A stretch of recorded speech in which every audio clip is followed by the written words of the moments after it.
You know, and I'm a great believer of Stephen Covey's book, you know, The 7 Habits of Effective People. You know, seek to understand before being understood. Understand why they're in that situation and then work around it. Some will probably need a clip under the ear. More often, they just need, you know, to be heard, to be counselled and set in the right direction. You know what I reckon the trouble is with the police? They're not taught their own citizens' rights. Like your rights. Yes. Step outside being a politician. Step outside being a politician while you're walking over there, right? Yeah. Now become a ordinary person. Yeah. And just see what we're up to. Oh, look, I came here to policeman one night, and on that night it was the worst decision I ever made, as it turned out. You know, I spent a couple of nights in the can when I was a young bloke. That was fine. You know, I think I've been in that area, but I have enormous respect for police. And without them, we don't have a society. We don't have a civil society without them. Just, you know, the next arm which I was in is the army. When civil society breaks down, you bring us blokes in. So, you know. Okay. Mr. Charlie Lynn does have another appointment, and it's been very good to fit us in. Thank you, sir. Thank you very much. Thank you, sir.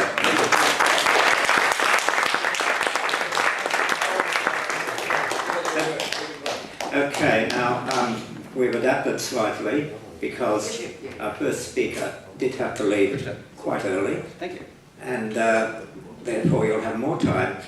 The flip side is you'll have more time for questions of the other two speakers, therefore that gives you a certain amount of, you know, that's a bouquet. Now our second speaker, hello. I'll just wait a couple of minutes. Wait a couple of minutes. All right, I won't do, thank you for that. Okay. There seems to be a meeting going on out there, so maybe I'll just wait for that to finish up. Thank you very much. Thank you very much, Bill. Okay, now our second speaker is Dai Li. Now Dai Li is a symbol of the Australian dream. She fled Vietnam with her mother and two sisters during the fall of Saigon in 1975. 4 years later, she and her family first came to Australia. That was in 1979, and they settled in Wollongong. She was 11 years old. They say never ask a lady her age, but she's admitted it here. That's okay. She was 11 years old and she had to learn English quickly to blend in with the community. She then moved to Cabramatta with her family. Di completed her HSC and then studied for an arts degree while beginning a career as a journalist and raising a family. Di is now an acclaimed journalist with the ABC Radio's National Social and History Unit, where she produces radio documentaries. She became a journalist so that she could be the voice for people who had no voice and share their stories. Di has run for Parliament so that she can continue to be the voice of those people in our community of Cabramatta. Di grew up here in Cabramatta, and it's where she began her career as a journalist, and it's a place where she feels deeply connected to and closely identifies with. She now wants to be the voice of this amazing community and to represent the people living here. So I'd like you to welcome Dai Li, please. Welcome to Australia. Thank you. Yes, thank you. Thank you, David, and thank you to the Fellowship of the Round Table for the opportunity to speak with you here today. And I feel like I grew up on King Arthur and Genevieve, the tales of King Arthur. So the Fellowship of the Round Table reminds me of the Fellowship of the Rings. Oh, was that? Anyway, police and politics is a rather huge and complex subject, and I will not pretend to be an expert on the matter. So I will leave that to Tim Priest, former policeman and also author of Enemies of the State, who've had years of experience with both topics, to delve into what I see as a rather challenging subject. I will talk in general terms and from a viewpoint of a former journalist, filmmaker, and now as someone who has the taste of politics within a party, the Liberal Party. From my perspective, there's politics involved in everything that we do. So in terms of the police force, it would be no different. For me, there are more questions than any grand statements. what is the role of police nowadays? What are their main roles? Is it to protect our family? Is it to protect our children? Is it to prevent criminal activities at street level, at office level, in the homes? And what level of interaction should we have with our police? Is there trust between the people and the police? Is there trust between the police and the administrative bodies who manage policing? How should police manage crime within the culturally diverse society that we live in? Should crime be labelled according to ethnic groups that to make police work easier? Or would that simplify the process, and in the end, we would be painting a whole group with the same brush when the activities came from a few bad apples? I will now speak from the perspective of a journalist covering stories in the Cabramatta area during the period that many would probably know as the height of the drug problem. That would probably be in the mid-90s to the early 2000s. During that period, I met many individuals from the police, drug dealers, drug users, social workers, distraught parents, relatives and victims. Having read the book by Phil Dickey that led to the Fitzgerald inquiry in 1987 to 1989, and having watched The Moonlight State by Chris Masters on ABC's Four Corners, I became a very cynical journalist. It coloured my view of the police force and their activities. Of course, there were exceptions. I have met a few policemen during this period who wanted to contribute to the community in the Cabramatta area, who wanted to make a difference, who wanted to be a bridge between the community and the police force. One particular was Gary Raymond, who I also actually was asked, tried to get him to come and speak today, but he was not able to. He worked a lot with the young street kids in Cabramatta in those days, and he just reached out and tried to connect with them and looked beyond what he was seeing, trying to understand their backgrounds and why they ended up doing what they were doing. I didn't have the privilege to meet Tim Priest. I think he came into the picture right after I moved away from covering stories in the area. But I know from feedback that I've heard from the community, especially those impacted by the high levels of drug dealings and the consequences of the activities, they were grateful when an initiative brought the police force and the community together to find a solution to the growing problem in Cabramatta. And I know that I think, Tim, you played a very active role in that during that period. But I would argue that the politics of the day during that period was to contain the drug problem in Cabramatta. And that the inaction by a certain section of our society to address the problem and to sweep the problem under the carpet only escalated the situations. Following many deaths, overdose and calls from the business community in the Cabramatta area and few police people like Tim Priest, politicians finally intervened. With the support of the community and with some level of communication between the people living and working there and the police force, a proactive approach was taken to address the drug problem. My understanding is that it got dispersed rather than just kept within the Cabramatta electorate. Now, you know, the police, as Charlie mentioned, became a police service, so there wasn't that, what you would call a tough love approach to the whole problem. I won't be delving into that because, like I said, I'm not an expert. Tim is more of an expert in that area. I can only speak briefly, generally in regard as a former journalist covering some of the stories. Cabramatta, I can say today, is not the same as it was back then. The place, if you do actually, you know, overcome and have a breakthrough fear barrier of what the place will be like, you can visit that, and it is very vibrant, and there are lots of business activities there. And I can say that there's some confidence has been restored in the community, some. There is some police presence, but still not enough. There is still some trust, but not enough. There is still some respect, not enough.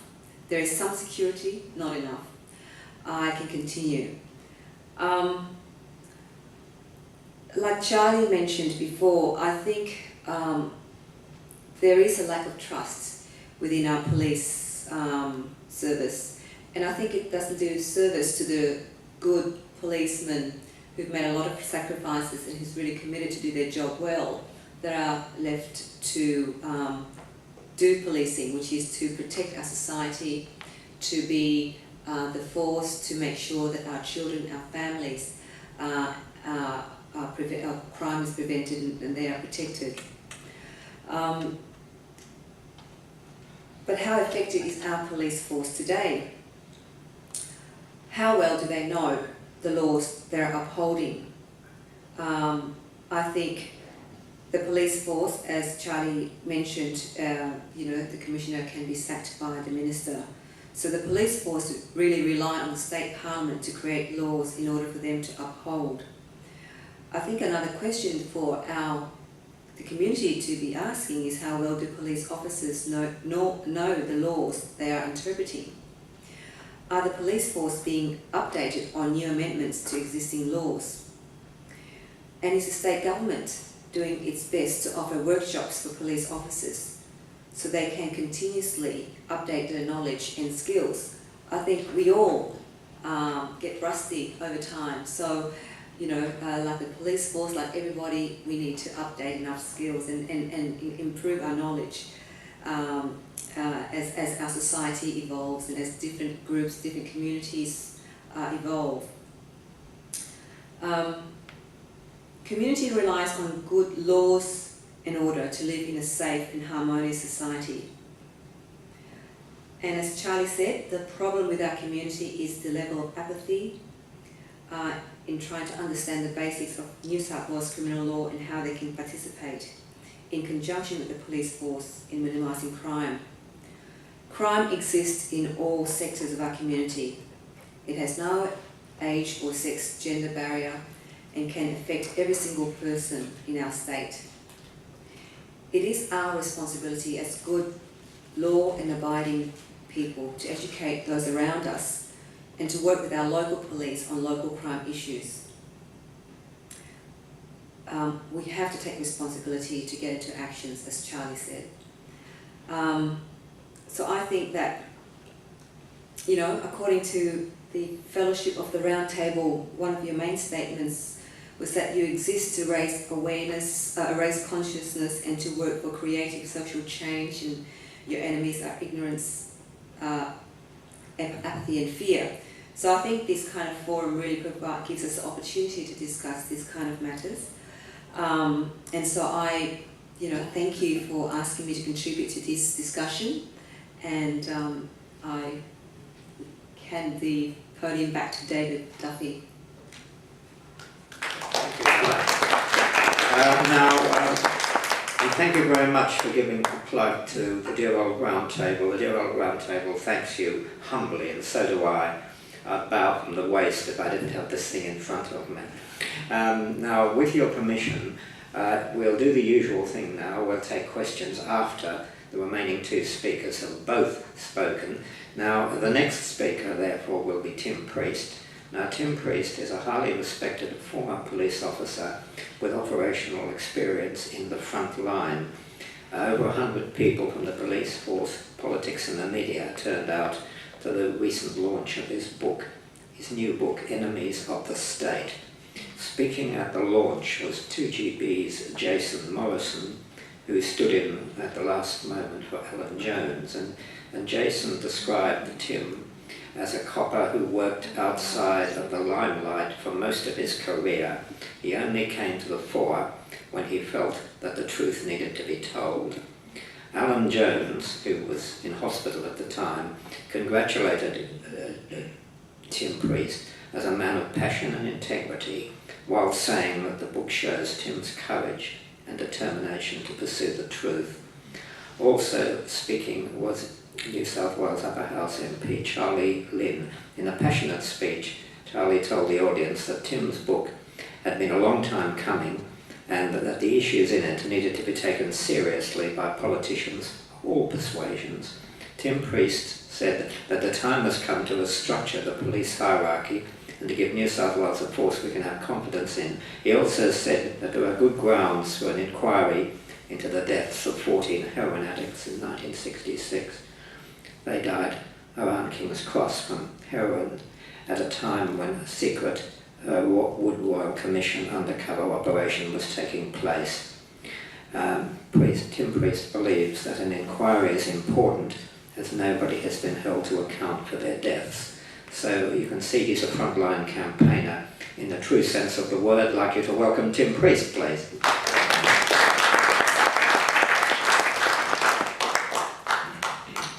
Thank you, David, and thank you to the round table for asking me to come along to speak to you tonight. This room actually has some great significance to me as a person I am now. It's here that I gave evidence to the New South Wales Parliamentary Inquiry into Cabramatta, and I sat roughly over there when I told the truth, and that wasn't taken lightly by senior police and the Labor Party government at the time, telling the truth and telling it how it was. But I'd actually been brought up by parents that believed that the truth was the most important thing, honesty and truth. My father was an army officer, and many probably know Rusty Priest, the former president of the RSL. And I in turn was a soldier before I became a policeman like Charlie, a soldier like Charlie, and then became a policeman. So there's always been that sense of duty and honour about what you do. Politics and policing, probably one of my favourite subjects at the moment, because so much of the New South Wales police has been altered and bastardised and completely wrecked by politics particularly in the last 25 years, but more so probably in the last 10 years. Go back to Neville Wran, who a fairly well-known Premier of this state. Neville Wran made many remarks, but this remark to me was one of the most relevant, particularly to this speech tonight.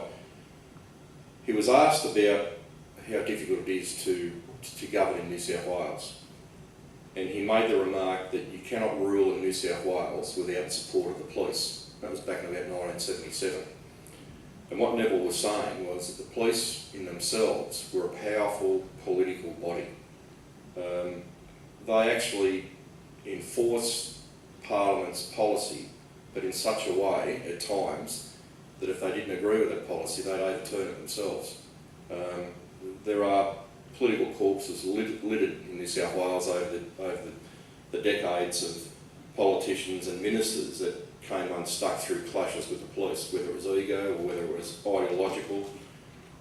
We probably remember Ted Pickering, who fell by the wayside after coming up against Police Commissioner Tony Lauer, and Tony Lauer was right in what he did, defending his police force. Ted Pickering became a casualty. But that probably set about a chain of events that would eventually lead us to where we are today. Now, looking at Neville Wran saying that you can't rule in New South Wales without the support of the police, the Tony Lauer, Ted Pickering incident, Bob Carr, a very canny politician, probably the most canny politician I have seen in my lifetime, realised that if he was going to rule in New South Wales, he'd have to rule with or without the support of the police in such a way that he could maintain the balance of being in control. And I believe that one of the reasons that he supported the motion by John Hatton to get a Royal Commission of the New South Wales Police was that he could see it was a win, win and win. And as a result of that Wood Royal Commission, a series of changes took place that changed the face of policing. It was when I joined that the Commissioner of Police had to be removed by the Executive Council, I think it was, who gave advice to the government to carry that out. So it was a fairly big move, and I cannot recall a police commissioner ever having been removed. Maybe one or two resigned before they got to that stage, but certainly I'd never heard of a police commissioner being removed. This was watered down when they brought in a police board after the Lau Pickering debacle. The police board were given the powers to remove the police commissioner. Now, that in itself wasn't such a bad thing because there was a fair bit of surveillance on the police commissioner. There was some accountability that had never been there before, rightly or wrongly. But then when the Royal Commission was just about out of close, Bob Carr appointed Peter Ryan as the new Pommy Police Commissioner, a Pommy that came over here as Police Commissioner. And with obviously his backing or his suggestion, the police board was terminated. And Ryan became a singular controller of the New South Wales Police again.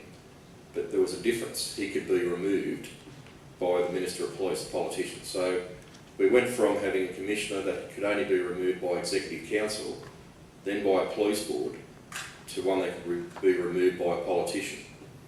Now, if you look at Ryan's salary was at one stage only $500,000 a year. It's a lot of money. Highest paid public servant in the country. And he's on a contract for 4, 5, 6 years. There's a lot of money in that time, $2.5 million. Now, that would play heavily on his mind every time a decision was given to him by the Minister of Police that he disagreed with. And some very canny politicians in this state, some of the best that I've ever seen, who can death by 1,000 cuts. And you can imagine someone like Ryan, if he was so inclined, wanting to disagree with the Minister today, and then thinking about the $450,000 payment that he's got coming and his contract for 4 or 5 years. So we had a situation with Ryan, that Ryan, I believe, became totally and utterly married to the Carr Labor government. And the best example of that, to my mind, is during an election, I think it was about 1999 or 1998, somewhere around there. Kerry Chikarovsky, I think, was the opposition leader, and she suggested that the New South Wales Liberal Party coalition, if they came to government, would get an extra 1,000 cops on board, which everyone agreed with, except for Peter Ryan, the Police Commissioner, and obviously the Carr government. And Ryan made this foolish statement that he couldn't train that many police, the academy wasn't big enough. Well, later on, the academy started having 600 and 800 and 1,200 go through there, which was just a lie. But that showed that the Commissioner of Police was actually just answering or was carrying the message of the Labor government at the time. That was, they didn't want to put on another 1,000 police. They couldn't afford it or they didn't want to. And Ryan was actually their spokesperson, and what he said was untrue. So, one of the most famous sort of things I think about the New South Wales Police that I recall was it was fiercely independent of government. And that slowly but surely has come to an end. And if many of you would remember the old Summary Offences Act, which was an act that the police really relied on for nearly 100 years to keep order on the streets. And basically what the police were society's guardian angels.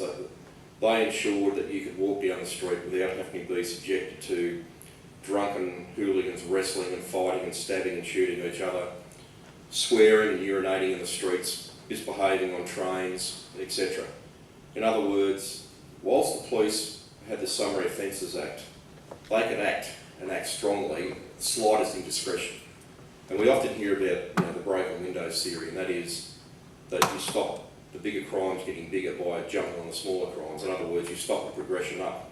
The Summary Offences Act in many ways taught a lot of hoodlums from the very earliest of their careers that there wasn't a career in criminality and antisocial behaviour if the police caught you. And I can recall many a young fella trying to test themselves out with the police that I work with, and they always came off second best. And many of them learnt valuable lessons on self-control, self-discipline, a bit of dignity, a bit of respect for their fellow human beings. That's gone, that's disappeared. The Summary Offences Act, of course, went with the Labor government because it was deemed to be, I suppose, for civil libertarians and the left-leaning sort of people too much of a police state mentality. And as a result, we began to lose the control of the streets. And you lose control of the streets when you cannot throw people in for swearing, for urinating, for unseemly behaviour, for just interfering with people's basic human right to walk the street with safety and security. When your police can't act on that anymore, or if they do act, it's a very weak act, you begin to lose control down there.